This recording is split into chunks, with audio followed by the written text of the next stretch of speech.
Hey, what's going on YouTube? Today I'm going to be breaking down how I play Junk Rat. He's probably my favorite character in Overwatch. He's pretty easy to learn, but I feel like the really good Junk Rat players can dominate in a match by themselves almost. They can hold down an entire side of a map with their grenades, traps, concussion mines, and they're able to decimate an entire team with the Riptire. I absolutely love using the Riptire. It's my favorite ultimate in the game. You can either kill a couple of tanks or their whole team. They're all grouped up playing like newbies. You just drop that Riptire right on their face and end the game. So I kind of want to just go over the basics of Junk Rat and, kind of how I start the beginning of the match, use the traps, use the mines, use the Riptire, all that kind of stuff, and how I, play Junk Rat in general. At the beginning of every Overwatch match, it's really important to get out of the gates as fast and as safely as possible. The best way for Junk Rat to start off the match is doing this thing I like to call double mine jumping. So what double mine jumping is basically you throw a concussion mine on the floor or door of the exit of your base, and you want to wait while the round is actually starting, doing its little countdown. You want to let your mine ability cool down so that you're ready to throw another one. As the timer's ticking down and the match is about to start, you want to get into position so that you're ready to run and jump off of the mine that you already placed, and on your way up you want to throw your second mine downwards and explode it right away for a double jumping effect. Now, whether you want to explode it on the way up or if you want to wait for the apex of your jump is completely up to you. Both can get you two different distances, so it's important to play around with these two different movements and get them down, because there's going to be situations where you don't want to jump really fast, or there's going to be situations where you want to fly as fast as possible, and the best way to do that is while you're still ascending, doing that second jump. This technique can be used for when you're on attack mode and you need to get to a safe position outside of your base so that you don't get trapped, and you have to do it in a really quick manner. So what you could do is you could set a mine down and blast yourself as fast as possible past the enemy. If they're all stacked on one side, you can do this maneuver to get behind the enemy in a very fast manner.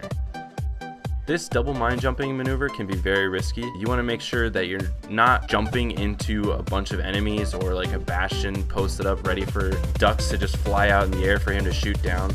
You want to do it in certain game modes and on certain maps when you know that it's safe to do so. So like Control, for example, both of the teams are running to the same position and nobody's going to be waiting for you right outside your base, so it's completely safe to do this technique. It's also really important to just understand how to use your concussion mines to maneuver around the maps. Sometimes you could be put in a crucial situation where you need to contest the hill as fast as possible, and you got to know which buildings you can actually make it over by mine jumping. And sometimes it can cost you games if you try and jump over a building and you just hit that wall and slide down in your shame and cost your team the win. But all this knowledge just comes naturally if you just play the game a lot. You'll get a lot better at judging how high you're going to go on every mine jump, and also how high certain buildings are and stuff like that. You'll be able to just jump right over every time. Concussion mines are also just a really good tool to escape death. If you find yourself in a shitty situation and the only option is to run, you can use your mines to give you some distance between you and the enemy. This added distance makes it harder for them to hit me with their CC abilities, whether it's, a Reinhardt stun or a Road Hog hook or a Mei freeze. You just want to get yourself out of there, especially if you're low on health or your teammates aren't near you. You want to get away from that fight. You don't need to challenge a tank or somebody that can stun you and kill you. If you see a Reinhardt coming towards you or taking an elevator, for example, you just throw your mine and knock them off of the elevator or wherever they're coming at you, and just get them as far away as possible, and also deny them the ability to get where they want. That annoys the hell out of me when I'm playing and I'm trying to get to a certain spot and a Junk Rat or a Road Hog is just not letting me get to where I need to go. A Junk Rat can completely control a certain area of the map with their mines, and by throwing them in certain areas that will push the enemy where the enemy doesn't want to go. Speaking of Road Hog, if you see him like lurking around trying to fish for a hook, he's getting close a couple of times and he's probably going to try again, hang on to your mine, because if he pulls you, if you're quick enough, you can throw your mine, detonate it, and fly right out of there. And the same thing goes for Mei and anyone else that's trying to stun you. You want to use the mine to give you space in these situations, otherwise you'll just end up getting frozen and shot in the face by Mei's icicles. Alright, so now let's talk about the steel traps. The trap ability is an amazing tool to get some quick and easy kills at the beginning of the round. What I like to do is I like to place them either right outside the door with a mine on top of it, or near some stairs where people might not see it when they're walking up or down the stairs. If the enemy is coming up the stairs, you want to have the trap at the top, like the peak of the stairs, so that they don't see it when they're coming up. When people are going down the stairs, you want to have it actually on the staircase itself. They're going to be less likely to see it and walk right into it. It's also a good idea to have a concussion mine nearby or right on top of the trap, because you could detonate it right away and kill a lot of the low HP champions. Another way to use the traps is by baiting people that are chasing you. A really thirsty offensive player might just completely disregard all the danger around him and run straight at you. If one of these offensive players has tunnel vision and they're chasing you, what you want to do is find a wall or a corner that you can walk around and throw a trap down right after you pass the wall. Now, what you can do is either wait for them to walk directly into the trap if they're a bad player, or if they're a slightly, better player and they're more aware of this, they'll walk a little bit wider around the corner. It's hard to get the hang of it at first, but it's saved me so many times, and it's honestly a really important skill to master. The traps can also be used to get a cheeky death kill by throwing it right away as you're about to die. What I like to do, if I know I'm gonna die for sure, I'll look straight down, throw the trap, and then if somebody walks on it, they're basically dead because they get the damage from the trap and also the mayhem ability, which is your passive. If you die, you drop a bunch of grenades, sort of like Martyrdom from Call of Duty. It's one of the most annoying things to run into in the game. I love playing Junk Rat, and I get a lot of kills with this, but it's the most infuriating thing ever when you're running around killing people and you kill a Junk Rat and you're like, oh yeah, and then you boom, you're dead. So yeah, you just got to be aware of that when you're playing against a Junk Rat, not to get in their face. This is definitely a good way to get an easy kill if you're about to die and if the player isn't very smart and they walk right onto your dead body. Alright, so now let's talk about the Riptire ultimate.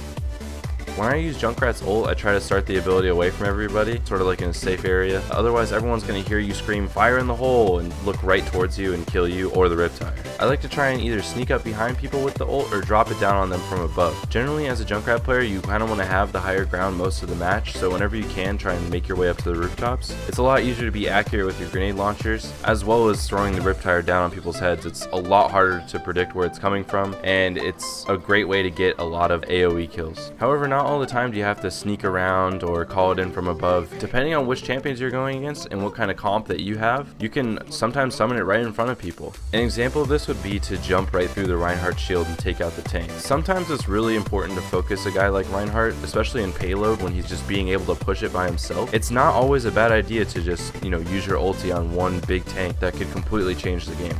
Another time it would be safe to start your ultimate right in front of the other team would be if they're Mei ulted or if they're all stun locked, like if Reinhardt drops his hammer or anything like that. If you're in communication with your team and you're able to synchronize your ults and try and get them all together or frozen or stunned, it's a great time to pull out your Riptire right in front of them and just kill as many people as you can.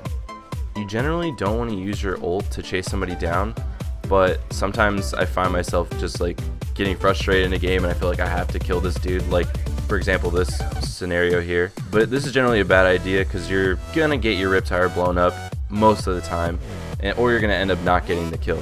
One thing that some players still don't know is that Junk Rat's tire can actually climb walls, and it can actually climb walls up pretty high. All you have to do is drive towards a wall with your Riptire and jump. You want to then press the jump button again and hold it to start climbing up the wall. This is pretty simple to get once you do it a couple of times. You'll figure out which walls are easy to climb up and which kind of walls are you kind of want to avoid trying to climb. There is a specific Junk Rat control setting that you can change to make it so that the Riptire climbs walls automatically, but I don't really recommend it because you want to be more in control of when you climb walls, and when I had the setting turned on, I would find myself accidentally climbing up walls that I didn't even mean to. But some people might find this helpful, so I'm including how to get to the settings right here. Alright, so let's just jump into some Junk Rat footage here. This is not like an amazing game or anything like that, it's just like a quick little sample of, how I play this champion. Basically what I like to do is try and stay alive as long as I can while being as annoying as possible with these grenades. Junk Rat is one of the most infuriating people to play against, especially a decent Junk Rat that's able to use his, positioning and height advantages to really punish the other team. And what I like to do is I like to start off by slowly working my way up out of the base. A lot of players might jump right into the action and get pulled or get killed right away. It's really important to just stay alive, especially on attack like this game mode. Neutral zone, you kind of, like I said before, you can just jump out and there's no problems, but this you kind of want to take it slow, work the sides of the map, try and get into position so that you can help your team. Right now I'm trying to help the team contest it because it goes faster when you have multiple people in it.